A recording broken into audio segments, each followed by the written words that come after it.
I'm Al Lorenzen, CEO of Wildwood Hills Ranch. The ranch is located in the beautiful rolling hills of Madison County, just 20 minutes south of West Des Moines. We serve 850 at-risk youth annually from across the state of Iowa. The ranch is situated on 400 acres. We have 40 horses, an indoor riding arena, and 12 miles of wooded trails. The ranch operates on an annual budget of $975,000 with in excess of 90% of our funding coming from private sources. The ranch makes a unique 10-year commitment to the children we serve at no cost to them. Our community partners refer children to us for their initial visit when they're between the ages of 8 and 10. Our children come from poor urban neighborhoods. They come from remote rural homes. Many of the kids we serve have suffered physical abuse or neglect, and many live in foster care.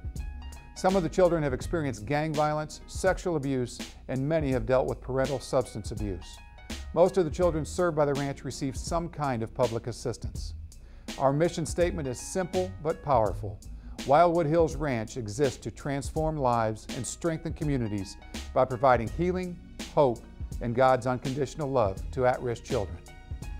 Yeah, I have loved being involved at Wildwood Hills Ranch. I've been down there since the first summer that we were open, and it really has been amazing to see over the last 10 years kids really get it and start to impact their world, impact their society because of better decisions that they've been making.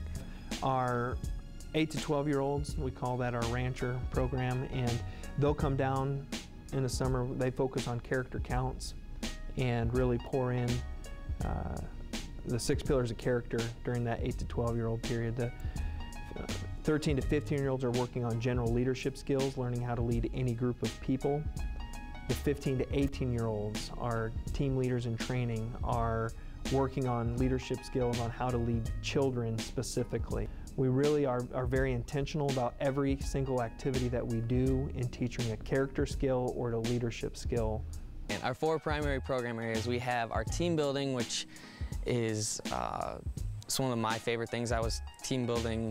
I got to do the team building director position one summer, and that is where they work on building character, working together, working on leadership and skills like that. We also have art, which is one of our, it turns into one of the most emotional times for some of the kids, as they really are allowed to let some of their feelings out in a very, very creative way. It's really cool to see how they can connect when they're using their hands, whether it's painting or drawing or something like that. Then we also have horses, which I didn't grow up around horses, but they are an amazing learning tool.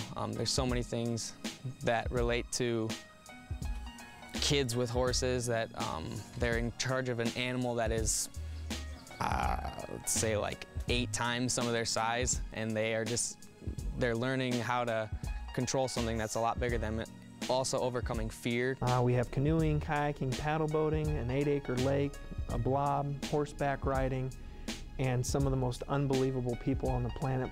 Immediately when I first went out there, this passion sparked inside of me, and I was so happy. Like, I just fell in love with these kids. And I just knew, like, that's what I had to be doing for the rest of my life. And I was just looking at their faces, and they were so happy, even though they'd gone through so much terrible, terrible things. It's life-changing for the kids and life-changing for the young adults that come down and help out. When I first came, I was really shy and very reserved. But when I came here, I realized that I am who God made me to be, and like people accept that. I just got to be myself and become more open with people. A lot of the kids that we get, they come from like really rough homes. Like, they have been through so much. They've been through more than anybody should have to go through in a lifetime. And to just come to a place like this place just resonates love. Well, I've always just really been passionate about kids who have been through like really rough things, like especially like abuse. I can just see it every time one of them is acting out. They're just craving attention. They're craving that love that we can offer them. I mean, we get them for a week at a time when they're young, but if you see somebody that's gone through the program, they come back year after year. It's one of the things they look forward to most. By the time they're in the TLIT program, it's 10 years that they spend with us directly connected in our program, which is That's a lot of hands-on time. You know, kids can't change their past, they can't change what's happened to them, but they can change their future and change where they're headed. When I arrived at Wildwood, I was their best fighter, basically. And right when on the bus, I got into a fight. After I hit that last kid and I was gonna get sent home, I'm like, what am I doing? This is not the life that I want. My counselors poured a lot into me. They were good mentors, and listening to their stories, and they're telling me all the right things. I'm like, I want the right life where I'm living good and taking care of my family. You get these kids and they get this look on their face. I don't want to talk to you.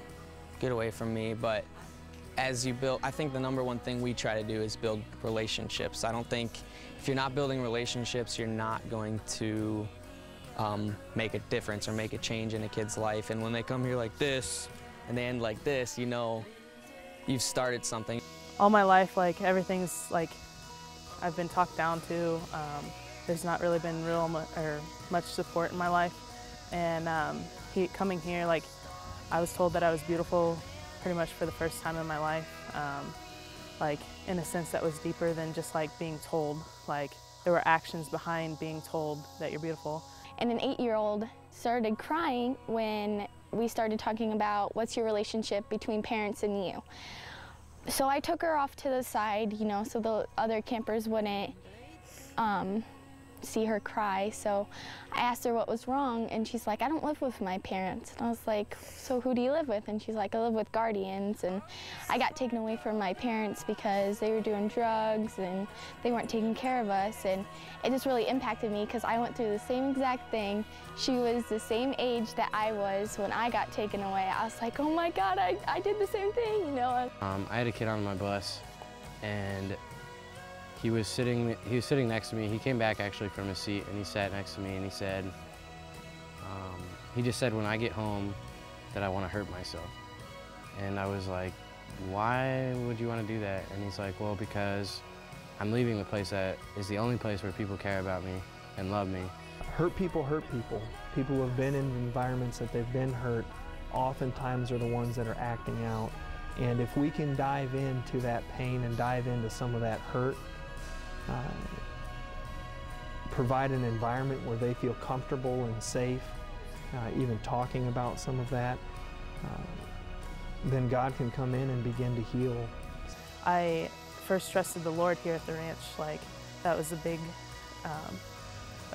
turnaround in my life. I love coming here and helping the kids because I used to be one of those campers. There's so much love, and it's just what a family should be, and that's really what I feel like Wildwood is, like the staff and like the kids. Honestly, we become like a family, and it's just incredible because a lot of kids don't have that at home, and just to see what a real family should look like and be like is an incredible thing. I love Wildwood.